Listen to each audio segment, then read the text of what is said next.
অনেক শিশু বদজিন দ্বারা আক্রান্ত হয়ে যায়, এক্ষেত্রে করণীয় কি? বদজিন দ্বারা আক্রান্ত হলে রুকিয়া শারঈয়া করবেন। রুকিয়া শারঈয়া মন্ত্র হচ্ছে কি? শরঈ ঝাড়ফুঁক।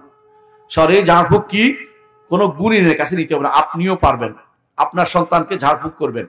আমি এটার উপরে আলোচনা করেছি গত খুতবাতে, গত খুতবাতে আলোচনা করেছি এবং 10টার মতো টিপস দিয়েছি যে কিভাবে আপনি কি করবেন। তার মধ্যে কয়েকটা বলি। 1 নম্বর হচ্ছে অবশ্যই ফালাক, নাস, ইখলাস পড়বেন প্রতিদিন সকাল বিকাল, প্রতি সালাতের পরে পড়বেন এবং এগুলি দিয়া রাতের বেলা সন্তান পড়তে পারে না দেখে তাদেরকে এগুলি দিয়ে ফুঁক দিবেন, বুঝছেন তো?